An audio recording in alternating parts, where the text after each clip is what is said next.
Today, we're exploring The 48 Laws of Power by Robert Greene, a guide to mastering the subtle and often complex game of power. Whether you want to advance in your career, strengthen personal relationships, or simply understand the dynamics of influence, this summary will provide you with valuable principles to navigate and succeed in the game of power. Stay with us until the end, and don't forget to check out our other book summaries to continue your journey of personal growth. Whether we like it or not, we humans are born into an ongoing game, the game of power. The game has been underway since the dawn of history, and whether wittingly or unwittingly, every one of us is a player. Sometimes the game is bloody and overt, but more often it is indirect, subtle, played in the shadows. The question is, do you know the rules, and are you playing to win? Some people choose to ignore it, deceiving themselves into thinking that the game of power is something we can opt out of. Or they might protest that the game is evil and asocial, a relic of less moral and democratic times.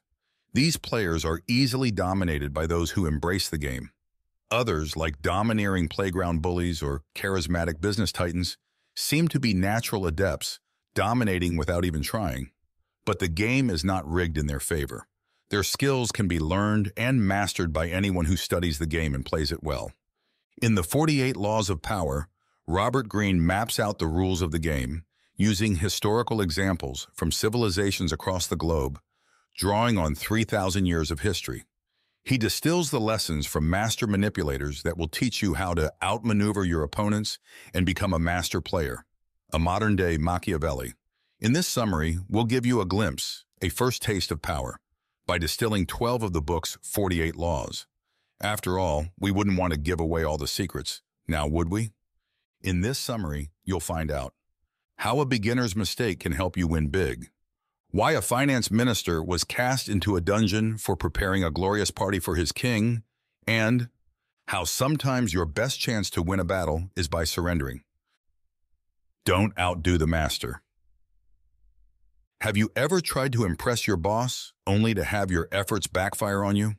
Well, you may have accidentally violated the first law of the game of power, which is to never outshine the master. The first law of power dictates that we should appear humble to our superiors, the people who have more power than we do. After all, powerful people want to be the center of attention.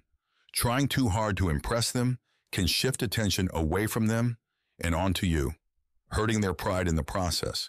But what's even worse is acting superior to them, a move that could lead your boss to think of you as a threat to their position.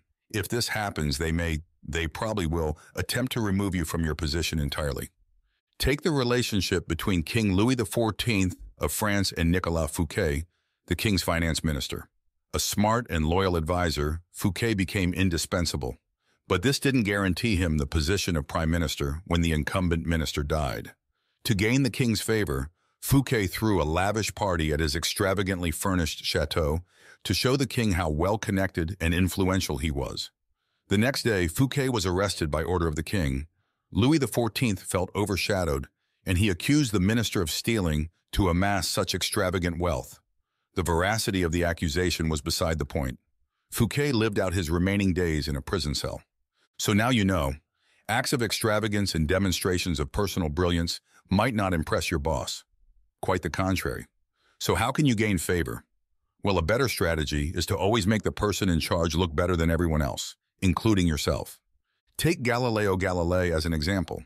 He desperately needed funding for his research and found an ingenious way to get it. He had spent years begging various patrons for funding, but would usually receive gifts instead of the necessary cash. So he decided to focus on one family, the Medicis, when, in 1610, he discovered the 4 moons of Jupiter. Shortly before, Cosimo II de' Medici had established Jupiter as the symbol for the Medici dynasty. When Galileo discovered Jupiter's 4 moons, he linked his discovery to the enthronement of Cosimo II de' Medici, proclaiming it a cosmic event that heralded the family's ascendancy. He said that the 4 moons represented Cosimo II and his 3 brothers, while Jupiter itself was Cosimo III, the father of the 4 Medici brothers. This tickled his patron's ego, who interpreted the discovery as a heavenly omen confirming the family's greatness. By making the Medici family appear glorious and aligning their name with the cosmos, Galileo secured himself a salaried position as the official philosopher and mathematician of Cosimo II. He never had to beg for funding again. Gaining power over somebody means getting to know them and posing as their friend. Maybe you've encountered this problem before. You're striving to outmaneuver the competition, but can't quite manage to accurately predict your competitors' strategies. How can you get around this? Well, another trick to gaining power is to gather important information about the people you want to control. And to get something from someone, you need to know about them. After all, knowing a person's plans, weaknesses, and desires will help you both win their favor and guide their actions. Take the art dealer Joseph Duveen, who in 1920 resolved to win industrialist Andrew Mellon as a client. But Mellon was not easily convinced, so Duveen decided to bribe Mellon's staff to pass him secret information about their employer. When Mellon traveled to London, Duveen made sure to follow him. Duveen showed up at the same art gallery Mellon was visiting, supposedly by chance, and engaged him in a vibrant conversation. Since Duveen knew so much about what Mellon liked, he easily gained his favor by making him believe that they shared common tastes in art, among other things. As a result, the encounter ended on a happy note, and Mellon soon became Duveen's best client. So how can you pull off Duveen's trick? You can hire informants or, even better, act as a spy yourself by posing as a person's friend. While most people opt for hired spies, this strategy is risky. After all, how can you be sure that your spies are being honest with you? To be sure your information is accurate, it's best to do the spying yourself. This is no easy task, as people generally hesitate to share private information with strangers. However, they're not as secretive when in the company of someone they consider a friend, which makes posing as a companion a highly effective strategy. Act unpredictably to confuse the competition. You probably know that most people don't like sudden changes. But did you know that you can use unpredictability to your competitive advantage? Acting unpredictably can keep your competition off balance.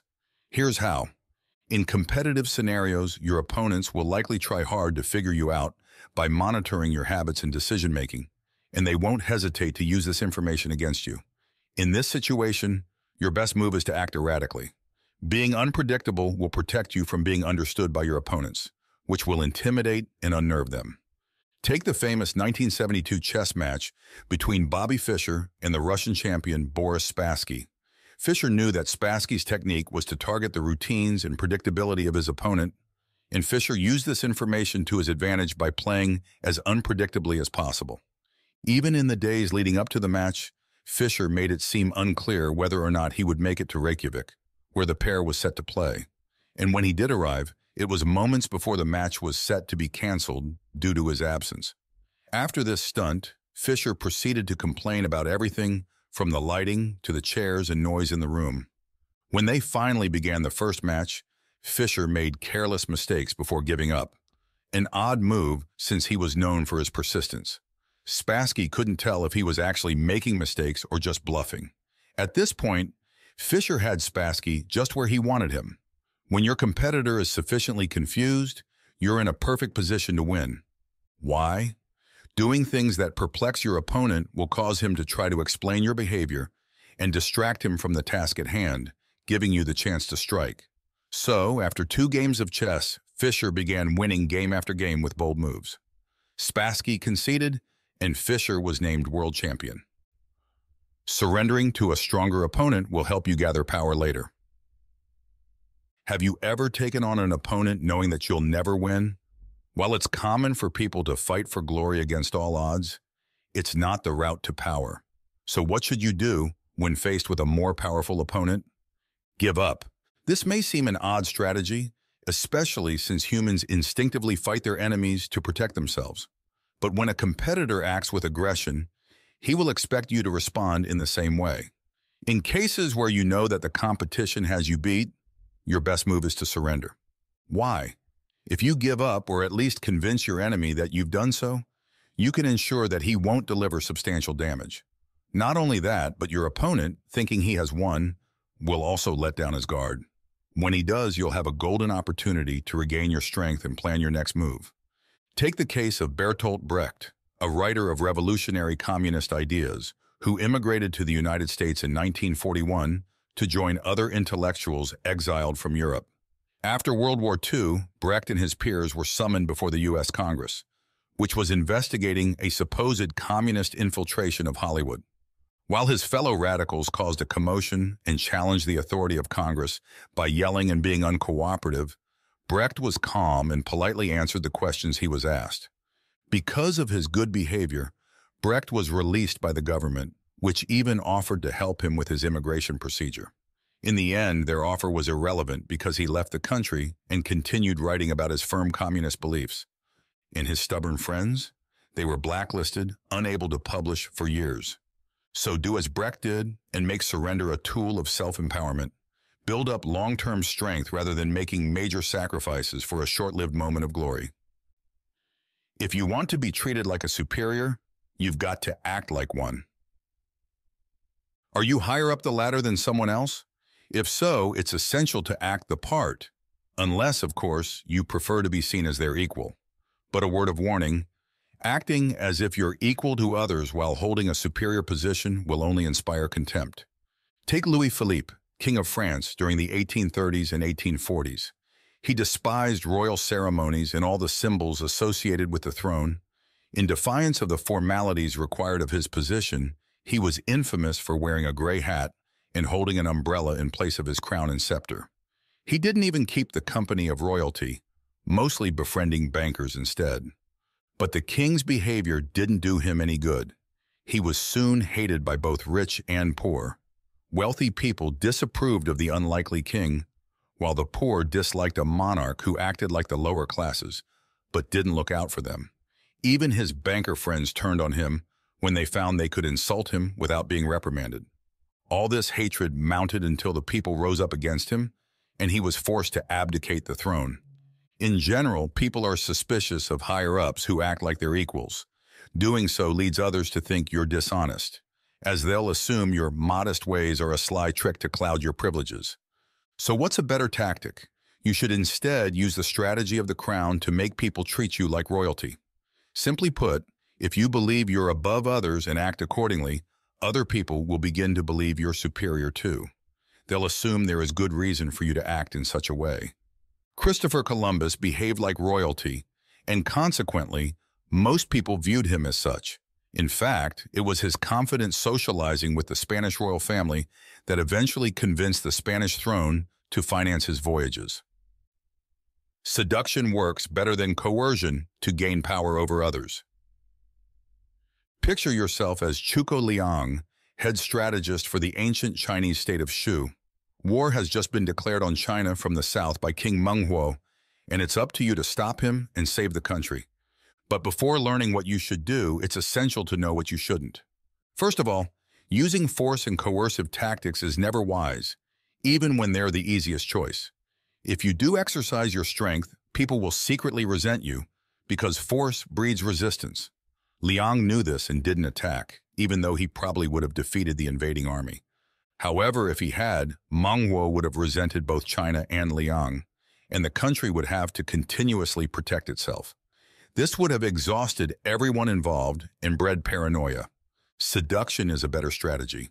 People tend to be controlled by their emotions, and by playing on their feelings, you can make them do what you want of their own free will. You can do this by threatening your opponent so that they expect pain and then suddenly treating them kindly. When Menghuo attacked China, Liang captured him and his entire army. Menghuo was separated from his soldiers. He expected the worst. But to his great surprise, he was offered delicious food and wine instead. While Liang released his enemy's soldiers, he said he would only let Menghuo go when the enemy king promised that if he was ever captured again, he would bow to the Chinese king. And while Liang captured Menghuo several more times, he always let him go. Then, on the seventh capture, Menghuo dropped to Liang's feet, surrendering himself and his kingdom. Even though Liang could have killed Menghuo, a fact that his enemy knew well, he gave him plenty of chances and treated him handsomely each time. As a result, Menghuo grew increasingly grateful and indebted to the Chinese king until he finally surrendered of his own volition. In your quest for power, avoid your friends and collaborate with your enemies. When you find yourself in a tricky professional situation, it's only natural to want to recruit your friends. After all, who better to soften the pain of a business ordeal than a supportive friend? Well, actually anybody. Counting on your friends is a major misstep. The reason is simple. Your friends are most likely to compare themselves to you and therefore be envious of what you have.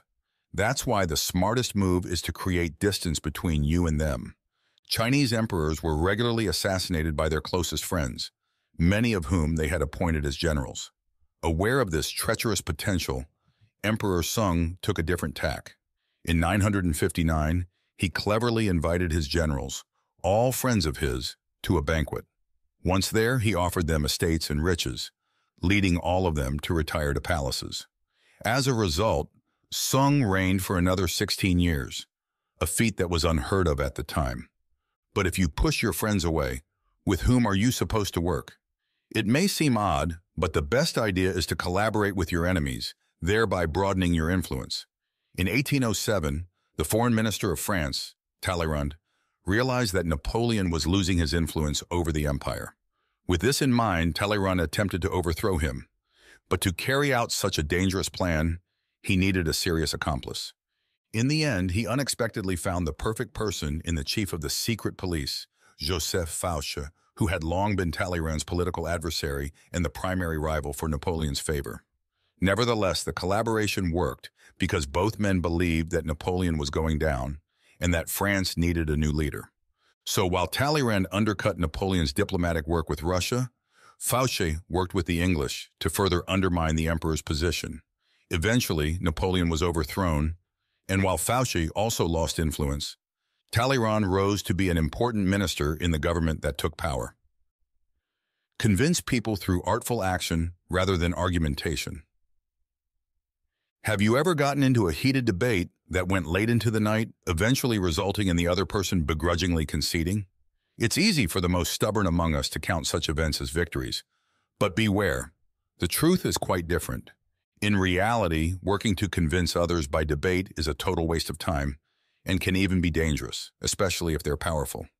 In 131 BC, Roman consul Mucianus was on a campaign to conquer the Greek town of Pergamus.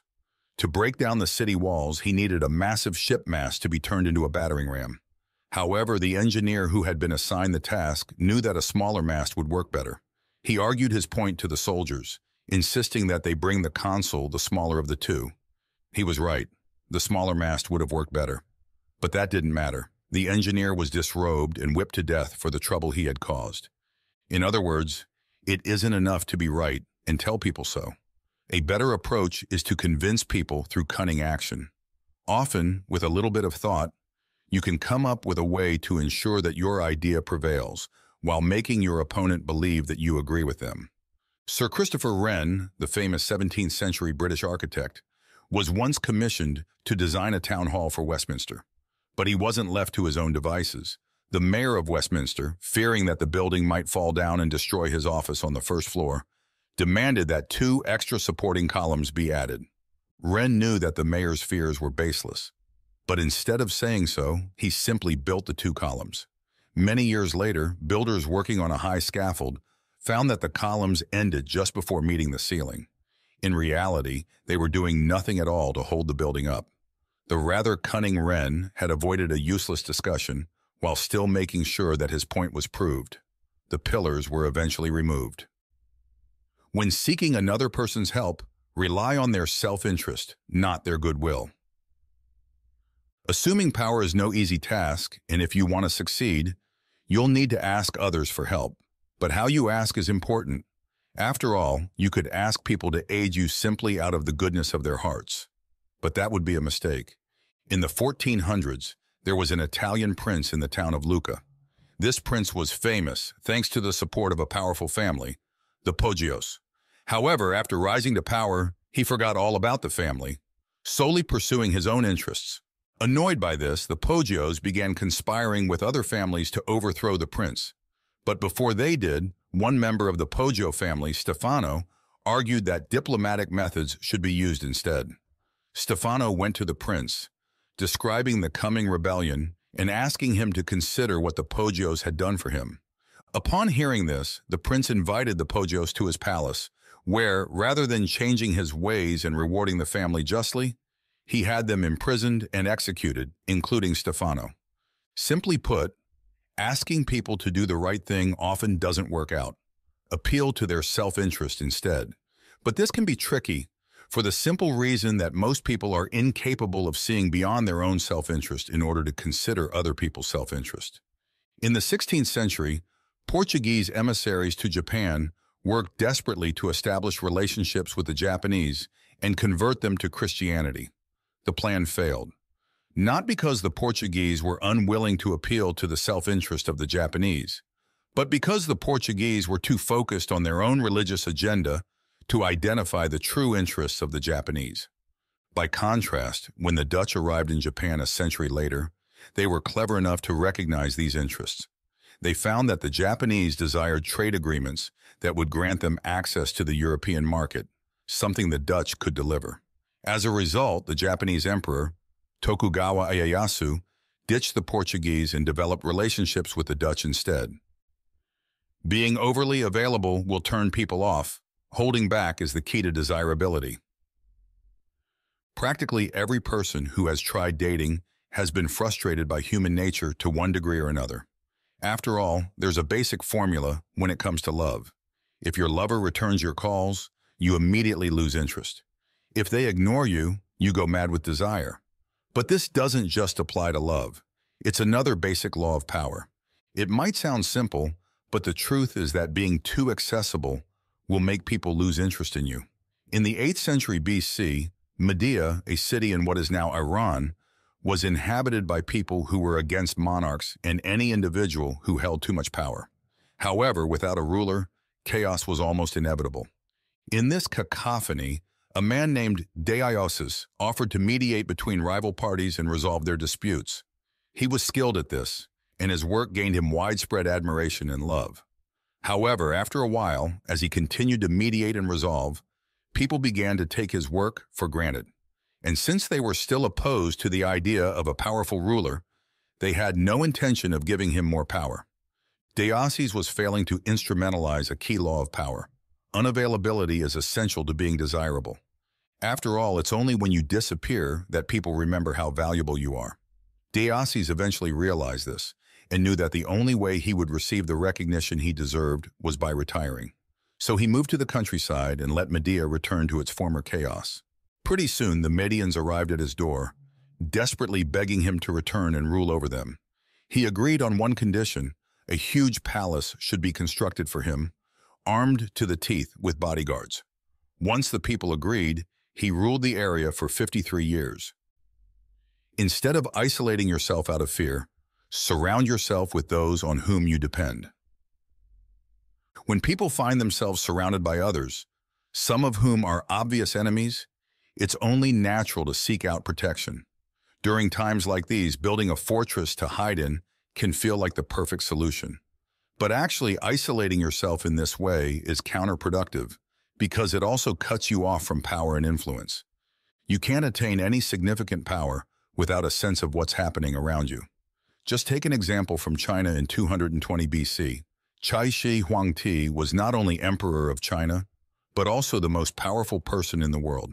However, toward the end of his life, he became paranoid that people were out to harm him.